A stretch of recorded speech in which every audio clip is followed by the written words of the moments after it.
हमें सुविधाएं दी जा रही है वो पानी है, सड़क है, बिजली है, इसके अलावा तो कुछ नहीं है। बाकी तो जो भी सुविधाएं सरकार प्रोवाइड कर रही है वो प्रकृति का सत्यानाश करने के लिए कर रही है और हम अज्ञानतावश उन संसाधनों से बिजली, पानी और तीसरा क्या बोला आपने?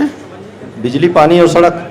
बिजली, पानी, ये भी सत्यानाश करके ही बनता है। हाँ, लेकिन पहले तो क्या है, कुछ ऐसी सड़कें थी जो कम से कम पानी को नीचे ले जाती थी। आज तो सड़कें ऐसी बन गई पानी नीचे जाता ही नहीं है।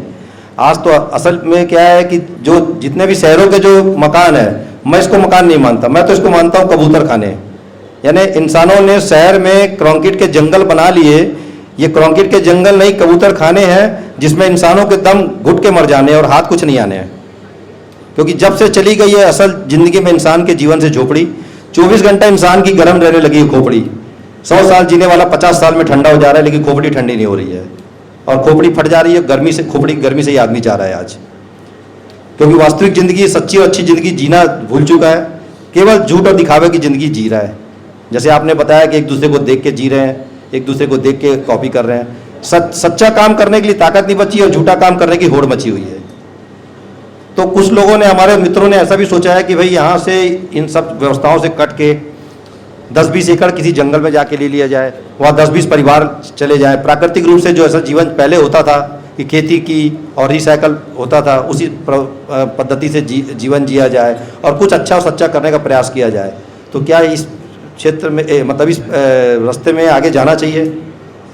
देखिए, आपको क्या करना चाहिए ये मैं तय नहीं कर सकता और कोई किसी दूसरे आदमी को इसके बीच में बोलने का कोई अधिकार नहीं है। मैं केवल इतना कर सकता हूं कि मैं अपने विचार दे सकता हूं। जब इंसान कोई ऐसा कार्य करता है, जब आप कुछ ऐसा कर रहे हो गया है, आप दोनों ले जाइए। जब आप कुछ ऐसा करने जा रहे हो जो जिसमें मौजूदा व्यवस्था से पीछा छुड़ाना है, जो आप कर रहे हो, मैं इसे जो आप कह रहे हो ना, ये मुझे ऐसा दिख रहा है जैसे आप समस्या से भागकर जंगल में जा रहे हो। मुझे भी ये जीवन अच्छा नहीं लगता है, मोबाइल वाला, गाड़ियों में चलना, ट्रैवल करना। मुझे मालूम है ट्रैवल करने से शरीर खराब होता है। मैं प्रकृति के बहुत करीब रहना चाहता हूँ। मैं शहरों में, जहाज़ों में घूम घूम के थक चुका हूँ, मुझे नहीं जाना है। फिर भी मुझे ये इस्तेमाल करना पड़ता है क्योंकि मुझे अगली पीढ़ी को कुछ संदेश देना है, तो मुझे उसको लड़ने के लिए कुछ सिखाना है। तो मैं भाग नहीं पा रहा। मतलब मैं अपने गाँव में वापस जाना चाहता हूँ, लेकिन गांव में जाने से पहले मैं गांव को वैसा बनाने की दिशा में चल रहा हूं। फिर सोचा हूं कि अपना गांव बनाऊंगा तो बाकी के गांव नहीं बना पाऊंगा, बाकी के गांव में संदेश नहीं दे पाऊंगा। बाकी के गांव में जाऊंगा तो फिर अपने बच्चों को किस तरह से, तो बच्चे को भी उस लायक बनाने के लिए वहां पर, क्योंकि गांव में मेरे पास वहां कोई सुविधा मैंने खड़ी करी ही नहीं है अपने गाँव में, तो मेरी गलती है। तो बहुत सारी चीजों की और बहुत सारी मजबूरियों को ध्यान में रखते हुए हमने ये निर्णय लिया कि भैया जिस तरह से आज हम जो कर रहे हैं उसका भुगतान हमारी अगली पीढ़ियों को करना पड़ेगा। आज जो भी सरकार से हम फ्री में ले रहे हैं, हमारे बच्चों को उसकी कीमत अदा करनी पड़ेगी, सूद समेत। मतलब आप ये समझ के चलिएगा। तो जो हमारे बड़ों ने किया या नहीं किया, उसका हमको भुगतना पड़ रहा है। भाई, मेरे गांव में स्कूल नहीं था या जब रोजगार वहां नहीं था तो मेरे बुजुर्गों ने उस पर चर्चा नहीं की, जिसकी वजह से मुझे गांव छोड़ना पड़ गया। गांव छोड़ा तो अब मैं गांव छोड़ गया, तो मेरी बड़ी पीढ़ी की गलती थी वो। अब दूसरा रास्ता यह बचता है कि अब मैं उसको भी छोड़ करके कहीं और जंगल में चला जाऊं, वो भी फिर इसका मतलब मेरी अगली पीढ़ी कहां जाएगी। और वो जो आदमियों ने आज मेरा गांव खराब कर दिया, गांव तो मेरा था ना वैसा ही जैसा आप कह रहे हो। हर गांव के पास अपना जंगल था, हर घर के पास अपना पेड़ था, इतने फ्रूट के, इतने पौधे थे, मतलब फलों के गांव के अंदर, और इतनी सब्जियों के पौधे आपके घर के आसपास मिलते थे कि पूरा पेट भर के। जामुन का टाइम आया है तो हर घर में जामुन ही जामुन है, रिश्तेदारों को भी भेज रहे हैं। रिश्तेदार कह रहे हैं पहले से ही पड़ी है। अमरूद का टाइम आया तो अमरूद पड़ोसियों के भी खूब है, अपने भी खूब है, रिश्तेदारों को भेजो, बोले यार हमारे पास पहले से ही खूब है। मतलब सबके पास खूब हो रहा है और हम देने पे लगे पड़े हैं।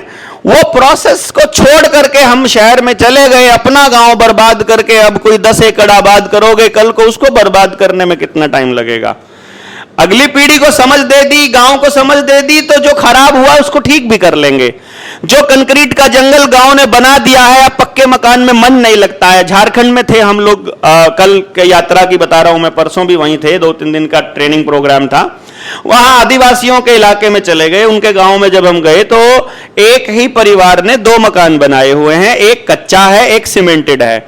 अब वो घर का मालकिन बता रही है हमको कि भैया हमने ना देखा देखी में पक्का मकान बना लिया सीमेंट वाला, अब वहां जाते ही तो दम घुटता है। अब उस जगह का क्या करें, वो तो काम ही नहीं ले पा रहे हैं, तो उसका स्टोर बना दिया, बनाया था मेहमान खाना, उसका स्टोर बना दिया कि ये किसी काम की नहीं है। अभी वो क्योंकि प्रकृति से जुड़े हुए हैं, उनकी सेंसेस चल रही हैं कि वहां असल में दम घुट रहा है, असली जान यहां पर रहने में, असली मजा यहां आ रहा है कि वहां पंखा भी लगा लिया है, उसमें अच्छा नहीं लगता, यहां पंखा नहीं है इसके अंदर, इसमें मजा आ रहा है, ये एकदम शांत और एकदम लगता है कि परमात्मा के बिल्कुल करीब, प्रकृति के करीब। तो अब वो चीज, वो टेस्ट उन्होंने कर लिया दोनों का पैरेलल में। अगर उसने पहले वाला घर तोड़ दिया होता और तब बनाया होता, अब उसे वो नए वाला मजबूरी में करना पड़ता, इसलिए उसने देख लिया। आप लोगों के पास दूसरा ऑप्शन है नहीं, तो इसलिए आप उस टेस्ट को कंपेयर नहीं कर पा रहे, हम लोगों के पास भी नहीं है।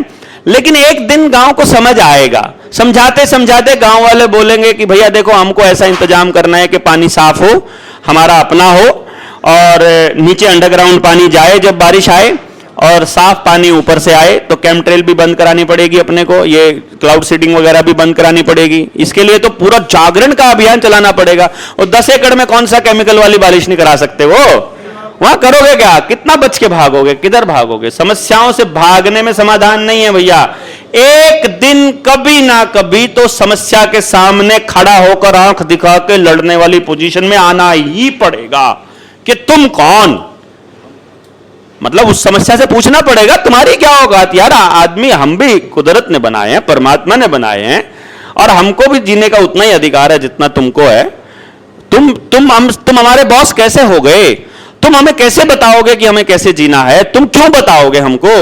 तो ये सब बातें करने के लिए इतनी समझ होनी चाहिए कि, मतलब मेरी सलाह यह है कि मैं भाग नहीं रहा हूं, मुझे रास्ता दिखाई नहीं दे रहा कहीं और, क्योंकि जिस जगह पर मैं जाने की प्लान करता हूं मुझे यह दिखता है ये तो वहां भी आ सकते हैं, ड्रोन के जरिए आ जाएंगे, जहाज के जरिए आ जाएंगे, मिसाइल के जरिए आ जाएंगे, बम डाल देंगे, कभी कह देंगे पाकिस्तान के साथ युद्ध हो गया है, अपने ही इलाके जहां जो मान नहीं रहे थे वहां बम गिरा देंगे। मैं सिर्फ अपने आंदोलन को हरियाणा पंजाब तक सीमित क्यों नहीं रख रहा, क्योंकि मेरे को पता है हम पाकिस्तान बॉर्डर पर हैं। आजकल बिल्कुल जीपीएस लोकेशन वाली मिसाइल अवेलेबल है, मेरे मोबाइल में जीपीएस लोकेशन बता रही है कि देवेंद्र इस टाइम पे एग्जैक्ट कहां पड़ा है।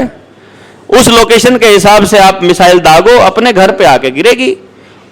अब सेना को तो एक ही बयान देना है, क्या पाकिस्तान ने मिसाइल दाग दी, युद्ध में मारा गया देवेंद्र बलहारा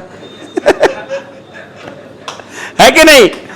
विजय रूपाणी को निपटाया ना कैसे, देखो मुख्यमंत्री को कैसे निपटाया। आज देवेंद्र बलहारा के निपटाने पे ताली नहीं बजनी चाहिए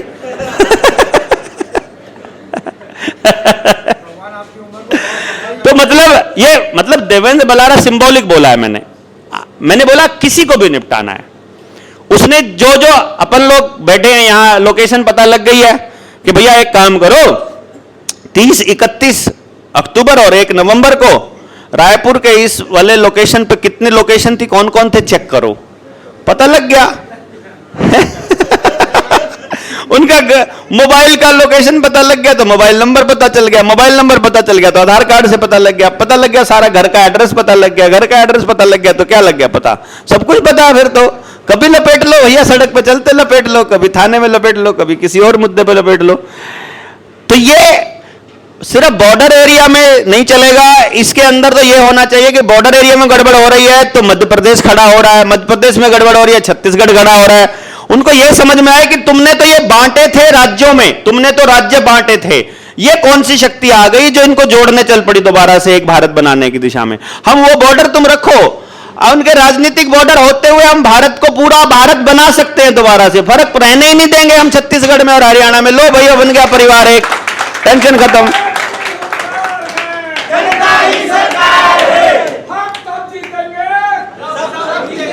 समझे ना? तो ये लड़ाई अपनी उस लेवल की है, ये समझ की लड़ाई है।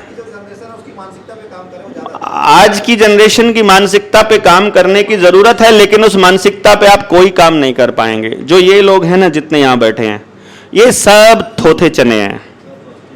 मतलब मैं अपने समेत बोल रहा हूं, अपन लोग, क्योंकि हम सब में से 40 पार के लगभग हो गए हैं, ठीक है। ज्यादा से ज्यादा 10 साल चलने की हिम्मत है। इस 10 साल में उनको EMIs भी पूरी करनी है, घर के खर्चे भी चलाने हैं, बच्चे भी पढ़ाने हैं, थाने कोर्ट कचहरियों से लड़ने की ताकत भी नहीं है, पुराना किसी ने लड़ना सिखाया नहीं है, क्रांति खून में है नहीं, गुलाम माँ बाप की औलाद हैं, जो पलायनवादी माँ बाप हैं, जो अपने बच्चों को कहते हैं गांव में कुछ नहीं रखा शहर में भाग जाओ, हम उन्हीं की औलाद है सारे के सारे, क्योंकि मैं भी भागा हुआ आदमी हूं, गांव से भागा हुआ। ये सारे भगोड़े लोग हैं, इनके भरोसे मुझे इनसे क्रांति होनी नहीं है, मुझे पहले पता है। जिनको मैं इकट्ठा करता हुआ फिर रहा हूं, इनसे क्रांति नहीं होनी। क्रांति के लिए तो शिष्य कुल में पौध तैयार होगी 14,000 लोगों की। वो जो बच्चे वहां से पैदा होंगे ना, बचपन से उनके अंदर वो पूरा षड्यंत्र, उसका नॉलेज, लड़ने का तरीका, पूरा कॉन्सेप्ट, पूरा देश, और उनके अंदर जज्बा और उनका जीवन कैसे चलेगा, वो सब वहां से तैयार करेंगे हम। ये जो जवान बच्चे हैं 20-22 साल के, ये मोबाइल के एडिक्ट हो चुके हैं, ये इंस्टाग्राम की औलाद है, ये भी कुछ नहीं कर सकते, है ना। तो ना इंस्टा वाली औलाद कुछ कर सकती, ना ये अपने वाले थोथे चने कुछ करते। इससे अगली पीढ़ी करेगी उनको, क्योंकि कोई भी परिवर्तन होने में 15-20 साल का समय लगता है। उसी के लिए शिष्य कुल का अभी क्रांति करेंगे कैसे? अभी तो हमारे जो मीटिंग के स्थान है, सरकार को पता लग जाता है, बैन करा देते कि देवेंद्र का प्रोग्राम नहीं होने देना। अभी तो हम चुपचाप कर रहे हैं, 4 साल से सारे प्रोग्राम चुपचाप कर रहे हैं हम लोग, क्योंकि फोटो नहीं लगाते, नाम नहीं लगाते, कहते भाई जनता सरकार मोर्चा का कार्यक्रम है, उनको पता कौन है पता नहीं। अभी भी CID वाले अगर आएंगे तो देखेंगे क्या 50-100 लोग 500 लोग बैठे हैं, कोई चलो भाई, उनको कोई खतरा नहीं लगता, फिर तो बैठ जाएगा। अगर कोई CID वाला एक दिन बैठ गया, पूरे 2 दिन, हमारी 7 दिन की ट्रेनिंग थी वहां सहारनपुर में, वहां बैठ गया, वो बैठ गए, जब बैठे वो बैठ के हमारे ही हो जाते हैं फिर जो वहां पूरे टाइम बैठ जाए वो तो फिर अपना ही हो जाता है। फिर वो कहते यार नौकरी से मन नहीं लगता बलारा जी, अब क्या करें यार, वो बात तुम्हारी सुन ली, अब हमको भी पागल कहने लग गए लोग। तो मैंने कहा भाई ठीक है, हम तो कहते हैं ना जाई मस्ता दे वेड़े मस्त बना देंगे बीबा नच्चन ला देंगे बीबा। तो भाई ये तो वो मस्त हैं, ये तो अगले मस्तों की टोली तैयार करने की लड़ाई है। असल जो खेल है ना, वो इसके पीछे है। ये वाले फ्रंट वाले ये तो ठीक है भाई, बापू को बात समझ में आ गई तो औलाद को मरने के लिए दे देगा हमको भाई तुम्हारी जरूरत नहीं है, तुमसे नहीं लड़ा जाएगा, तुम तो वैक्सीनेटेड हो, हमको अनवैक्सीनेटेड चाहिए भैया अगले शिष्य कुल में, जिनका आधार कार्ड भी ना हो वो चाहिए हमको अपने शिष्य कुल में, वो लड़ेंगे ना अभी आने वाले टाइम। तो आई गॉट, ठीक है। तो आप सब लोग देखिएगा, आप जलपान ग्रहण कर लीजिए, फिर उसके बाद मिलते हैं।